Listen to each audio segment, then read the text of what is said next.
Halo saudara-saudaraku, apa kabar kalian semua? Semoga baik-baik saja ya dan rezekinya dilancarkan. Di video kali ini saya akan merangkum film yang berjudul Oke, tanpa banyak cakap lagi langsung saja kita tonton ya.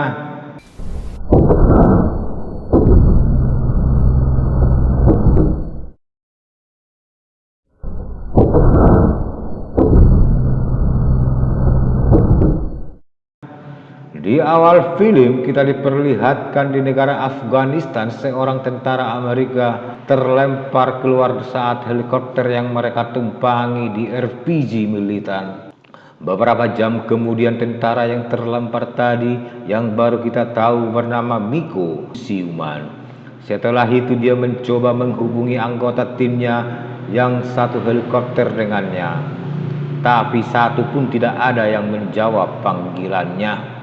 Hingga dia pun menghubungi markasnya lalu melaporkan kalau helikopter yang membawa mereka ditembak jatuh militan. Sedangkan di markas para anggota militer langsung melacak posisi si Miko saat ini lewat satelit. Begitu ketemu, si tentara memberitahu kalau helikopter yang mereka tumpangi hancur setelah menabrak gunung karena dia melihat tidak ada pergerakan militan di sekitarnya. Tapi si Miko tetap ngotot kalau helikopter tersebut ditembak militan dan si tentara yang ada di markas hanya geleng-geleng kepala. Setelah beberapa saat terdiam, si Miko melihat ada militan di atas bukit sekitar 1 kilometer dari posisinya saat ini. Dia pun melaporkannya ke markas. Mendengar itu si tentara menyuruh si Miko membatalkan rencananya mendekati militan. Tapi si Miko tetap ngotot karena dia ingin melihat secara langsung ada enggak anggota timnya yang selamat. Mendengar si Miko menolak perintahnya, si tentara pun menyuruh rekannya memanggil komandan si Miko. Film berlanjut, si Miko langsung menembaki anggota militan yang dilihatnya tadi. Melihat rekan-rekannya sudah tewas, salah satu militan menghubungi komandannya meminta bala bantuan. Sedangkan di lokasinya si Miko menerima panggilan dari markas di mana yang bicara adalah atasannya bernama John. Di sini si John memberitahu kalau mereka sudah memeriksa lokasi jatuhnya helikopter lewat satelit dan melihat semua anggota tim si Miko sudah tewas. Si John pun meminta si Miko mundur dan kembali ke markas. Mendengar itu si Miko pun mengiyakannya lalu memutuskan panggilan karena bantuan militan sudah mendekatinya. Setelah itu terjadilah baku tembak. Saat posisinya terjepit, si Miko memutuskan melompat ke sungai.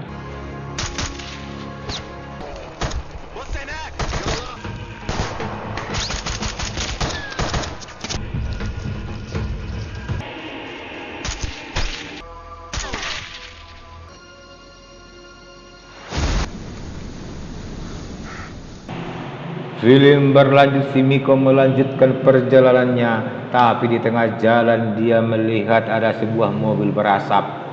Dengan hati-hati dia mendekati dan menemukan seorang pria yang terluka parah. Saat si Miko hendak menolongnya, pria itu justru minta tolong menyelamatkan putri kecilnya. Tak lama kemudian pria tersebut meninggal dunia. Karena merasa kasihan, akhirnya si Miko membawa anak kecil yang kita ketahui bernama Joyce. Dengan langkah kecilnya si Joyce pun mengikuti si Miko menjalani hutan belantara hingga sore harinya. Saat di tengah bebatuan besar, si Miko melenyapkan 2 orang anggota militan. Setelah itu mereka berdua kembali melanjutkan perjalanan, sedangkan anggota militan yang lain terus mencari mereka. Untunglah si Joyce anak yang pintar serta menuruti apa yang disuruh si Miko. Film berlanjut, si Miko menghubungi markas. Di sini dia melaporkan koordinatnya saat ini serta si Joyce yang bersamanya. Orang markas pun menyuruh si Miko supaya sabar menunggu dan terus bergerak ke lokasi yang akan dikirimkan markas kepada si Miko. Dan besok siang si Miko harus sudah sampai di lokasi tersebut. Karena lokasi si Miko saat ini tidak memungkinkan dijemput pakai helikopter. Mendengar itu si Miko hanya bisa pasrah. Selesai menelepon, si Miko memasang sebuah ranjau di tengah jalan. Karena penasaran, si Joyce pun bertanya apa yang sedang dilakukannya. Si Miko pun menjawab kalau itu sebuah kejutan bagi orang-orang jahat yang mengejar mereka. Malam harinya sambil golek-golek, si Joyce bertanya kepada si Miko bagaimana caranya dia bisa ada di sini. Si Miko pun menceritakan kalau sebelumnya mereka mendapat tugas untuk menyelamatkan keluarga si Joyce. Tapi sebelum tiba di tujuan, helikopter yang mereka tumpangi ditembak jatuh orang jahat. Untunglah secara kebetulan dia menemukan si Joyce. Besok paginya saat baru bangun tidur, si Mike langsung menghabisi seorang anggota militan yang berdiri tak jauh dari lokasi mereka tidur tadi malam. Melihat aksi si Miko, si Joyce kembali teringat saat mobil yang mereka tumpangi disergap serta ditembaki anggota militan. Melihat si Joyce melamun, si Miko pun menarik tangannya lalu mereka pun pergi. Tak lama kemudian ranjau yang dipasang si Miko memakan korban. Film berlanjut, 4 orang anggota militan terus bergerak kembali ke tempat si Miko di mana dia berusaha menghibur serta memberi semangat kepada si Joyce yang sedang menangis karena teringat dengan orang tua serta abangnya yang sudah meninggal dunia. Sedangkan setelah itu si Miko menggendongnya menuju ke puncak gunung. Sedangkan anggota militan terus bergerak mengikuti jejak langkah mereka. Film berlanjut, si Miko memantau pergerakan musuh lewat teropongnya. Dia tidak menyadari si Joyce pergi meninggalkannya dan bertemu dengan komandan militan. Untunglah si Miko cepat menyadarinya dan menemukannya. Dia pun menodong si komandan, tapi dengan licik si komandan mengumur hatinya. Sambil mengangkat tangan, si komandan mengaku kalau dirinya seorang pengembala kambing dan senjata yang dipegangnya adalah senjata bela diri. Mana tahu ketemu dengan anggota ISIS. Dia pun menawarkan bantuan serta mengajak si Miko ke desanya. Setelah menggeledah si komandan, mereka berdua pun mengikutinya. Di tengah jalan, si Miko menerima panggilan dari markas yang memberitahu lokasi penjemputan mereka. Selesai menerima panggilan mereka justru ditembaki anggota militan hingga terjadilah baku tembak. Setelah melumpuhkan para militan tersebut, si Miko kembali ke tempat si Joyce sebelumnya, tapi si Joyce sudah tidak ada di tempat. Tanpa menunggu waktu, dia langsung berlari mengikuti jejak kaki yang dilihatnya. Singkat cerita, di tengah jalan si Miko melihat boneka si Joyce tergeletak. Dia langsung melenyapkan seorang militan. Setelah itu dia menyelusuri ke dalam gua yang ternyata pintu keluarnya menuju sebuah perkampungan yang dikuasai militan.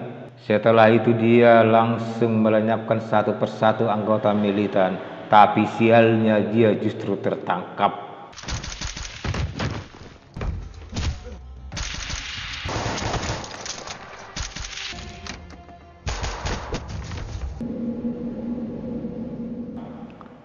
Film berlanjut, si Miko ditawan di sebuah ruangan.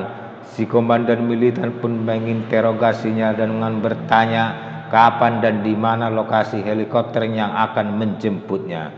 Tapi si Miko tidak mau memberitahunya. Si komandan pun marah-marah dengan mengatakan kalau Amerika membunuh ribuan warga yang tidak bersalah demi menguasai minyak bumi di negara mereka. Tanpa takut, si Miko justru mengejeknya seorang pembual karena tentara Amerika hanya membunuh orang-orang seperti mereka saja.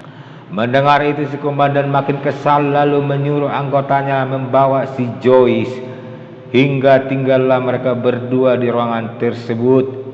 Si Miko pun langsung melenyapkan si komandan. Setelah itu terjadilah baku tembak dan dia berhasil membebaskan si Joyce.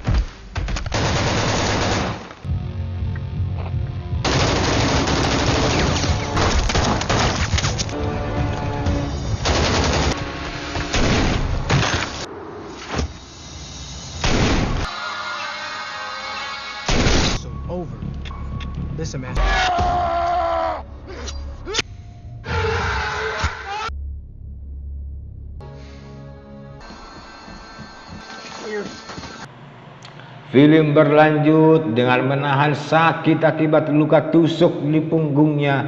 Si Miko terus berlari sambil menggendong si Joyce ke lokasi penjemputan karena di belakangnya anggota militan terus mengejar mereka. Saat nyawa mereka berdua di ujung tanduk, untunglah tim penjemput tiba tepat waktu lalu menghabisi semua anggota militan.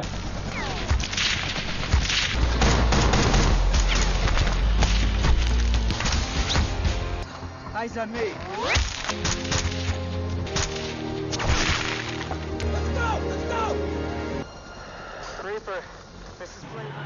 Akhir cerita, si Miko pensiun dini dari militer.